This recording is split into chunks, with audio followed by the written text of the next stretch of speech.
It's time for the 17th film in my 31 Horrors of Mike. Now, this is a film that I talked about long ago in a galaxy far, far away. That doesn't make any sense, Mike. Stop talking nonsense. It was a film I did talk about before. I actually did a little movie review of it years ago on another channel, and the film I want to talk about is Forbidden Planet.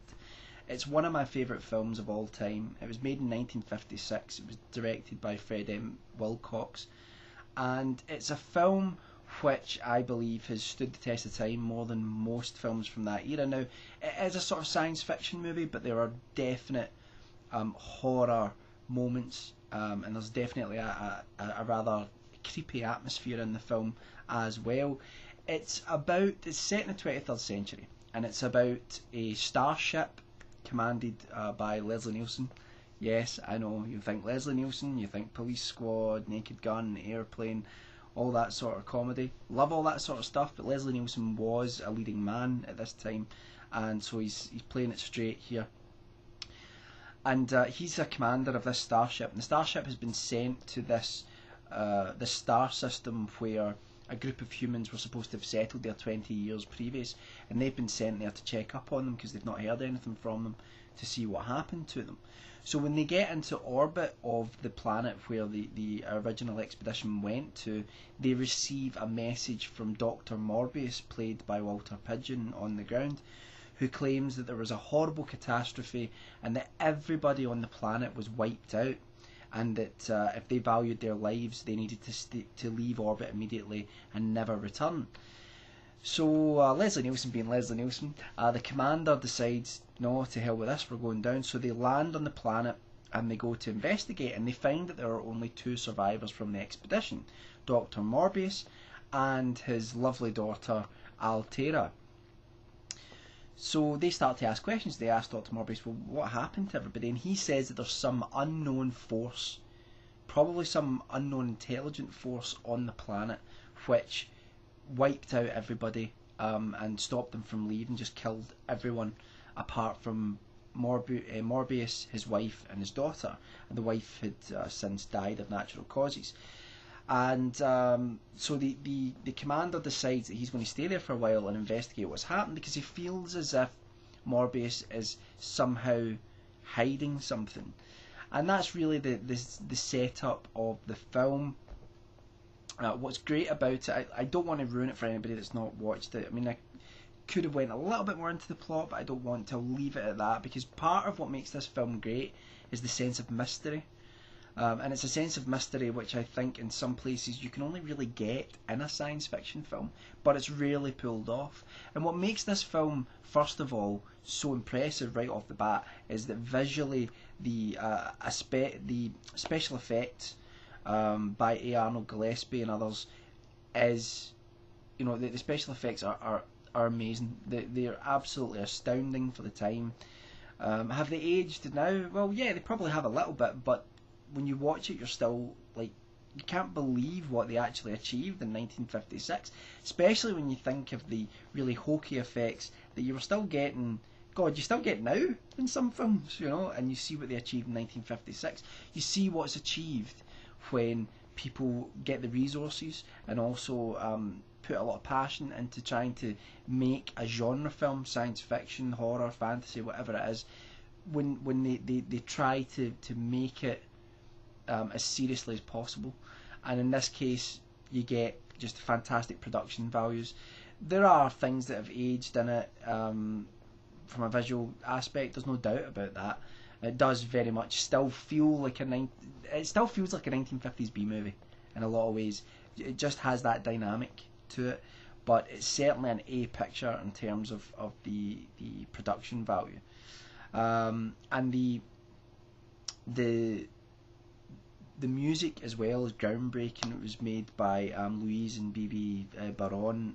The music was, I think, one of the first times they used entirely synthetic musical score. So they used a lot of, I suppose you would call them electronic instruments and sounds to compose the soundscape of the film.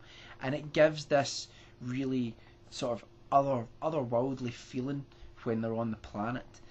And also I would like to say that one of the key one of the key aspects to this film, which makes it successful, is the relationship between Leslie Nielsen's commander, and the sort of doctor character on the ship. You might start to go spaceship, commander doctor relationship, where there's this friendship. There's great bits of banter. You might even start going, that sounds eerily familiar. And yeah, the truth is that I think Star Trek is based on this film. I don't think there's much doubt of that.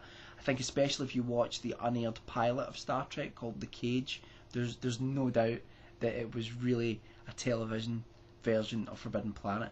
Don't let that put you off. First of all, you shouldn't be put off by Star Trek in the first place. It's frankly brilliant, but there's a stigma attached to it, so a lot of people don't watch it because they think that it's all really, really geeky, but it's not. There's a lot of great stuff out there in the Star Trek universe, but certainly don't let Forbidden Planet put you off when I say that it's had a huge influence on Star Trek. It's had a huge influence on science fiction in general, and what's interesting about it is you didn't really get another film of that quality. You've got Forbidden Planet. Now, you may have to go all the way back to Metropolis before you have a film with the same sort of production values. You've Forbidden Planet, then you've got 2001: A Space Odyssey, and then you've got Alien. You could maybe say Star Wars as well. So, there's this huge gap of time in terms of cinema, and there aren't many films which are made and taken this seriously with this sort of production value. So it's worth watching for that. So where does the horror come into it? Well, the horror comes into it in that there is something on the planet. Not only is there something on the planet, there's something stalking the planet, wandering around, and you see its footprints. Its presence is implied for most of the film, and there are these really creepy moments and scenes in the film where you have the ship which is landed away from the settlement. It's staying there out in this sort of desert landscape, which has this sort of lonely, creepy feel to it as well. And then you have these strange electronic noises for the soundscape, and then you start to hear something getting closer and nearby, and people start getting killed, and you're wondering what it is. And the fact is that often when you get an explanation of what the creature is, sometimes the revealing of the mystery sort of undoes the first 2/3 of the film. You kind of go, oh, if only they get the end right. Forbidden Planet, not so. Spot on. The conclusion to it, the reveal, they do reveal what the creature is, and I have to say, no disappointment it's had. It's a great idea. It's fantastic, and that's really, I don't have much more to say about it. Well, I do actually, could go on for hours about it, but I don't want to make these videos too long. I might make, I've kind of flirted with the idea of doing like a full proper like hour and a half documentary on Forbidden Planet, but there are problems with using footage and things like that. But it's a film which I absolutely adore. I think it's right up there with any science fiction film. I put Forbidden Planet up there with Alien, with Blade Runner, with 2001: A Space Odyssey. I put it up there with all of these films, and I think it absolutely deserves to be there. I think perhaps if we hadn't had this film, we may not have had those other great movies. And I see the spectre of Forbidden Planet in those films that I mentioned. I see them in places. Even in Alien, I absolutely see it. I see a connection there. Whether it was intended or not, I think Forbidden Planet affected the way that people viewed science fiction films and how they should be made.